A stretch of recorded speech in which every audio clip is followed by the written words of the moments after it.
श्री केदारनाथ धाम हिंदू धर्म की पवित्र तीर्थ नगरी हिमालय की गोद में मंदाकिनी और सरस्वती के संगम पर स्थित है। वर्ष 2013 में आई भयावह आपदा से इस तीर्थ नगरी को भारी तबाही का सामना करना पड़ा। ये दृश्य 19वीं सदी का है, जब मंदिर का गरिमामय रूप दूर से ही दर्शित होता था। इसके पीछे की ऊंची बर्फीली पहाड़ियां दृश्य की भव्यता को और बढ़ाती थी। फिर धीरे धीरे इसके चारों ओर अनियोजित इमारतें बन गई और मंदिर मानो कहीं छिप सा गया।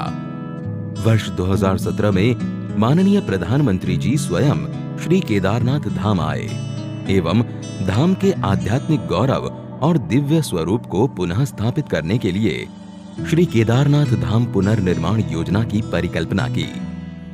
यहाँ की रुचि प्रकृति प्रवृत्ति के अनुसार ही इसका पुनर्निर्माण किया जाए।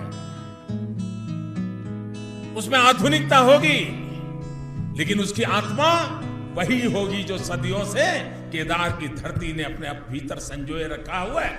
ऐसा पुनर्निर्माण करने की दिशा में इसका काम होगा। इस परिकल्पना के आधार पर सभी हितधारकों की भागीदारी से पर्यावरणीय संतुलन बनाते हुए एक महायोजना तैयार की गई थी। गौरीकुंड से 16 किलोमीटर दूर पैदल मार्ग पर स्थित धाम में इस पैमाने की परियोजना को क्रियान्वित करना, इसके लिए निर्माण सामग्री जुटाना, दुश्वार मौसम और विषम भौगोलिक परिस्थितियों के बीच एक बड़ी चुनौती थी। मंदिर तक पहुंच मार्ग का निर्माण पहले कार्य के रूप में लिया गया। आपदा से पहले मंदिर परिसर में 10 फीट संकरे गलियारे में स्थित कई भवन क्षतिग्रस्त हो गए थे और 30,000 टन मलबा चारों ओर फैल गया था। इस मलबे को 840 फीट सीढ़ीदार मंदिर गलियारे के रूप में विकसित किया गया। इसका निर्माण क्षेत्रीय कारीगरों द्वारा 20,000 स्थानीय उपलब्ध पत्थरों का उपयोग करके किया गया। 2 नदियों के संगम पर स्थित इस 104 फीट व्यास वाले आगमन प्लाजा का निर्माण वृत्ताकार रूप में 51,000 स्थानीय पत्थरों का उपयोग करके किया गया है। वहीं मंदिर प्लाजा का निर्माण 4,340 वर्ग मीटर क्षेत्र में 15,200 स्थानीय पत्थरों से किया गया है। बाढ़ से सरस्वती और मंदाकिनी नदी के किनारों के साथ बह गई भूमि के पुनर्ग्रहण तथा बहुस्तरीय बाढ़ सुरक्षा कर मंदिर परिसर को एक द्वीप के रूप में बहाल करने के लिए दोनों नदियों पर बाढ़ सुरक्षा दीवारों का निर्माण कार्य किया गया।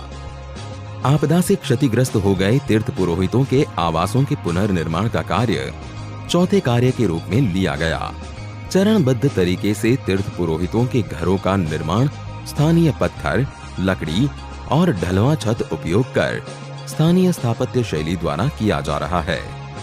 5वें कार्य के रूप में आपदा से क्षतिग्रस्त श्री आदि गुरु शंकराचार्य समाधि के पुनर्निर्माण को लिया गया। ऐसा भव्य दिव्य आदि शंकर का वो स्थान बने, उनका समाधि स्थल बने, और वो भी ऐसे बने कि आदि शंकर का स्थान केदार से थोड़ा सा भी अलग हुआ ऐसा अनुभव न करे। समाधि तक पहुंचने के लिए ये भूमिगत रचना, जिसमें स्मारकीय दीवारों के बीच चलकर जाना तीर्थयात्रियों को एक अनूठी यात्रा का अनुभव प्रदान करता है। मूर्ति के दर्शन कर चिंतन पथ पर चलते हुए ये यात्रा पर्वतों और विहंगम दृश्यों के दर्शन के साथ समाप्त होती है। इन 5 कार्यों का लोकार्पण आज किया जा रहा है। इसी के साथ लगभग 185 करोड़ की लागत से निर्मित हो रहे विभिन्न विकास कार्यों का शिलान्यास भी किया जा रहा है, जिनमें प्रमुख है मंदाकिनी एवं सरस्वती नदियों के तट पर स्नान और धार्मिक अनुष्ठानों को सुगम करने हेतु विशाल संगम घाट का निर्माण, धाम में यात्रियों के सुविधार्थ यात्री सुविधा केंद्र, रेन शेल्टर, जलपान गृह आदि का निर्माण, कुशल तीर्थ क्षेत्र प्रबंधन हेतु पुलिस स्टेशन एवं कमांड एवं कंट्रोल सेंटर का निर्माण, किसी भी अप्रिय घटना एवं विषम भौगोलिक परिस्थितियों में यात्रियों को चिकित्सा सेवाएं उपलब्ध कराने के लिए एक अत्याधुनिक चिकित्सालय का निर्माण किया जा रहा है, जिसमें आपातकालीन सेवाएं, ऑपरेशन थिएटर, आईसीयू आदि की सुविधा होंगी। ये निर्माण योजना मात्र भौतिक सुविधाओं को ध्यान में रखकर नहीं, वरन इस स्थल की लौकिक व तीर्थ यात्रियों की आंतरिक ऊर्जा को पुनः जागृत करने का एक प्रयास है।